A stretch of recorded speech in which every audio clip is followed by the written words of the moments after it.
Hola, vamos a continuar con los procesos que intervienen en el metabolismo de los carbohidratos. En esta ocasión vamos a hablar de los procesos relacionados al metabolismo del glucógeno. Entonces, en este caso vamos a ver glucogénesis y glucogenólisis.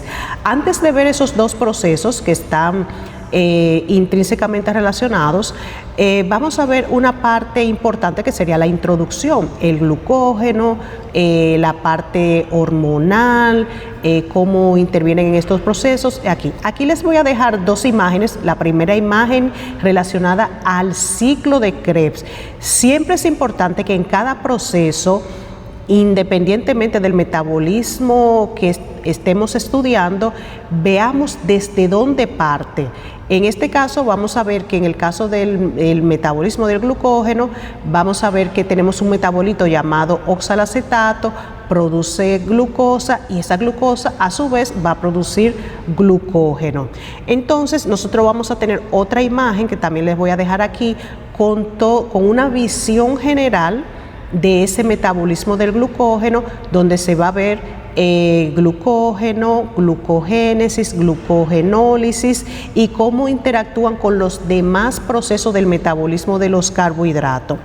Fíjense que en esta misma imagen, en la parte inferior, vamos a ver cómo esa glucosa, por ejemplo, ven ahí cómo se produce de esa glucosa glucógeno, cómo esa glucosa también debe de almacenarse, esa glucosa también puede producir piruvato, eso es otro metabolismo que no lo vamos a ver en este momento.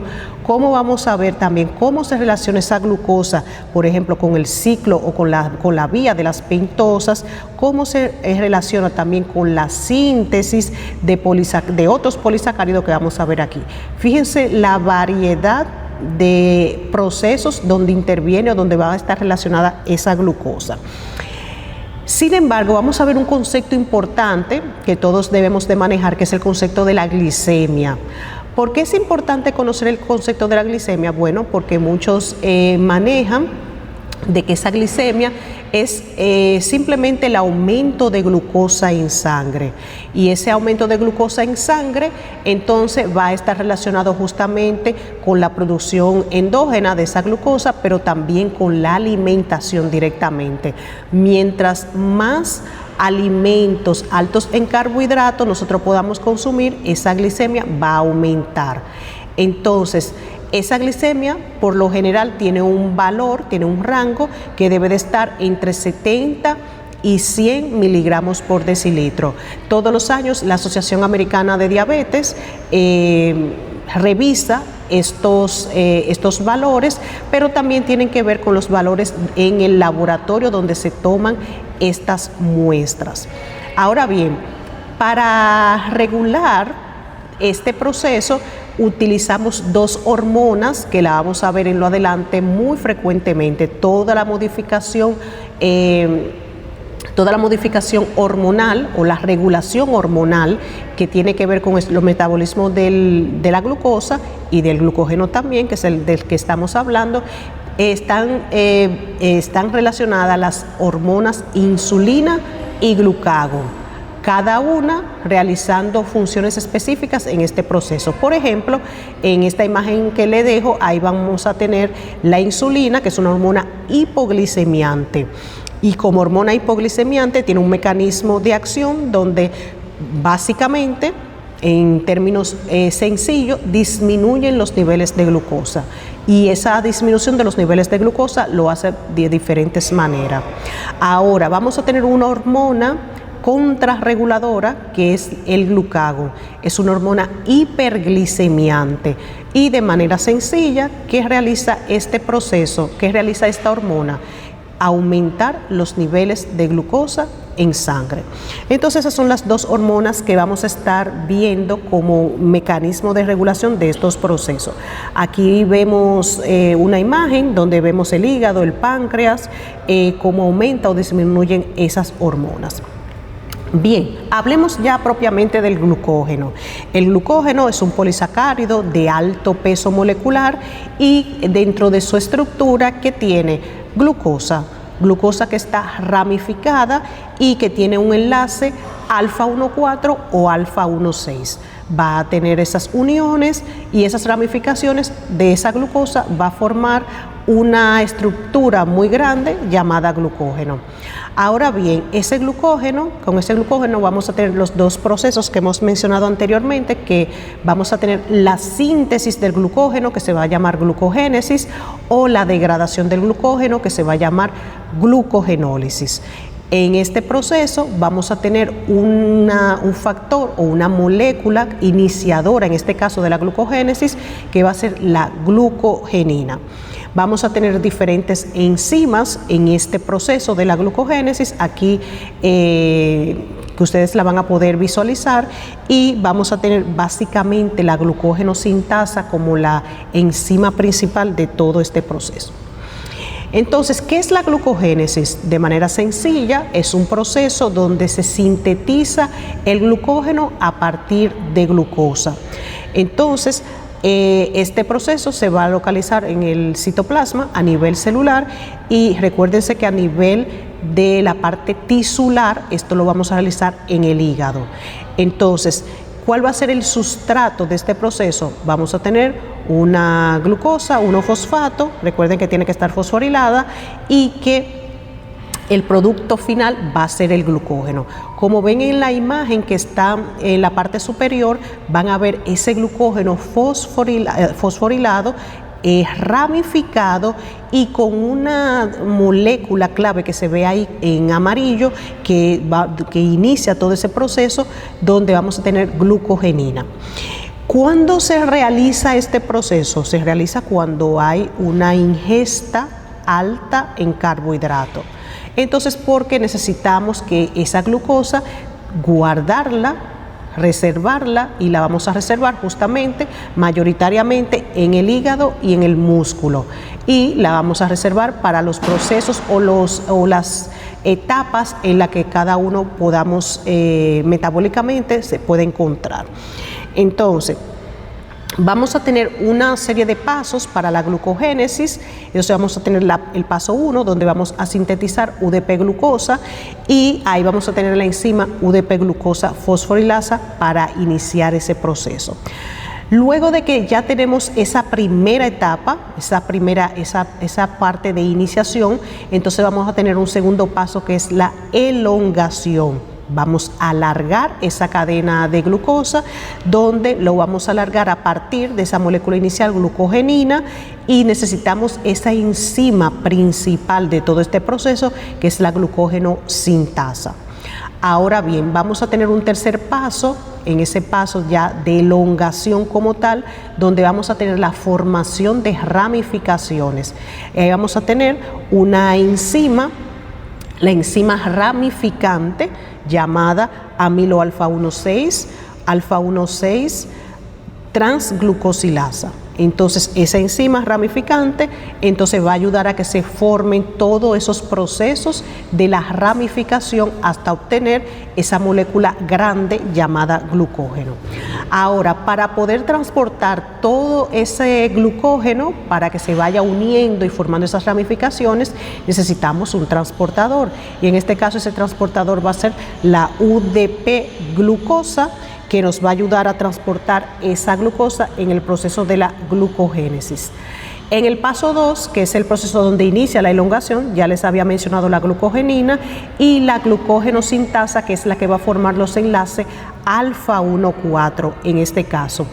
Y luego en el paso 3 vamos a tener la ramificación, la formación de esas ramificaciones, donde vamos a tener la enzima ramificante llamada glucosil 4,6 transferasa, o mejor dicho, amilo alfa-1,4 alfa-1,6 transglucosilasa.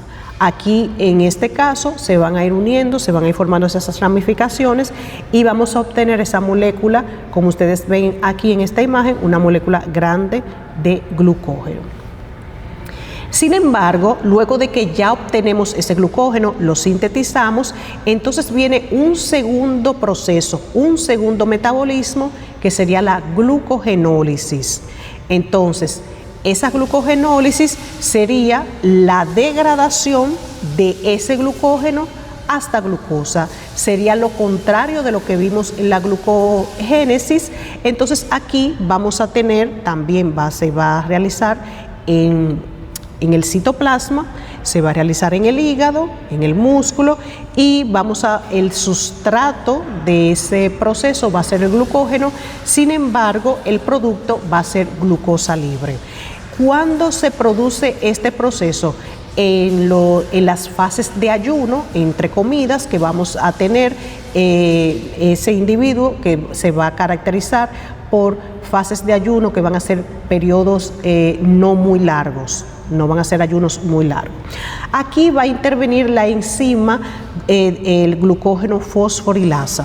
Glucógeno fosforilasa va a ser la enzima principal de este proceso, y también vamos a tener la ayuda de otra enzima llamada enzima desramificante.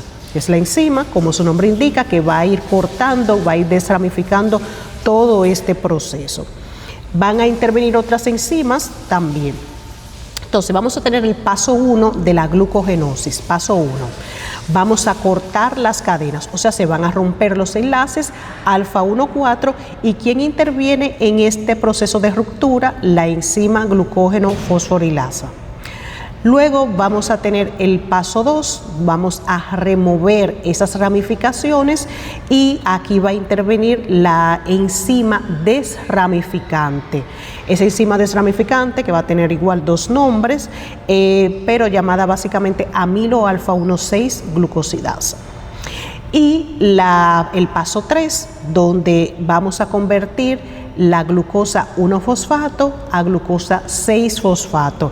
La enzima que va a intervenir en ese paso, en esa conversión, va a ser la fosfoglucomutasa. Y fíjense aquí, les dejo en esta imagen cómo se va a ir viendo ese acortamiento de esas cadenas, justamente por la enzima glucógeno fosforilasa, que es la que va a intervenir en ese proceso de acortamiento. Fíjense aquí en esta imagen en esta imagen del paso 1, donde se ve la enzima glucógeno fosforilasa allá actuando. Y aquí en el paso 2 vamos a ver otra figura donde vamos a ver la remoción de esas ramificaciones que la hace la enzima desramificante. Vamos a ir viendo aquí cómo se van a ir quitando esas ramificaciones.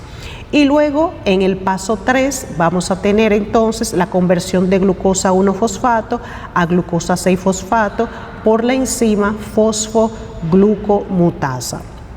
Entonces, ¿para qué intervienen aquí? Para que podamos obtener productos finales como la glucosa libre, como le había mencionado, o la glucosa no fosfato. Miren aquí en el glucógeno muscular, glucógeno hepático, ¿para qué sirven? Justamente en el caso del glucógeno muscular, sirve como combustible de reserva para esa síntesis de ATP que se necesita para la contracción muscular. Sin embargo, el glucógeno muscular, el glucógeno hepático, va a mantener la concentración de glucosa necesaria para los periodos de ayuno que se puedan producir. Entonces, aquí vemos en esta imagen el control enzimático de estos dos procesos, tanto de la glucogenólisis como de la glucogénesis. Entonces aquí vamos a ver esa parte enzimática, y también vamos a ver la modificación covalente justamente con los metabolitos que son necesarios para este proceso. Y vemos aquí también la modificación hormonal, cómo intervienen las hormonas insulina y glucagón regulando esos dos procesos. Importante, muy importante que veamos cómo esas hormonas regulan esos procesos. Fíjense que aquí en el caso de la glucógenosintasa, entonces la insulina en el hígado se va a mantener de forma activa. Se va a mantener de forma activa y con una modificación alostérica de la glucosa 6-fosfato. Sin embargo, la parte activa de la glucógeno fosforilasa, ¿quién la va a realizar? El glucagón. El glucagón va a realizar esa forma activa. Sin embargo, vemos aquí que en la glucogenólisis vamos a tener una modificación alostérica donde el AMP va a ser un metabolito positivo, un activador, sin embargo la glucosa 6-fosfato va a ser un inhibidor de todo este proceso. Aquí les dejo la modificación covalente y la modificación enzimática para que vean cómo está en la forma activa o en la forma inactiva de estos dos procesos. Aquí está la acción de la insulina y el control del glucógeno también en estos dos procesos. Es importante señalar que en el metabolismo de los carbohidratos vamos a ir viendo cada proceso y en cada uno se van a producir enfermedades que todos debemos de ver su fisiopatología, cómo se produce, cuándo se produce, pero en sentido general, en el metabolismo del glucógeno, las enfermedades básicas que se van a producir aquí van a ser las glucogenosis. Hay diferentes tipos de glucogenosis, de acuerdo a la proporción en la población en que se van a encontrar. Vamos a tener, por ejemplo, la tipo 1, von Gierker. Fíjense que aquí vamos a tener en esta tabla los 8 tipos de glucogenosis, cada uno con sus características clínicas que cada uno debe de estudiar. Bien, gracias por estar hasta aquí. Este es el primer punto, el primer tema del metabolismo de los carbohidratos y continuaremos en otros videos con esta serie del metabolismo de los carbohidratos.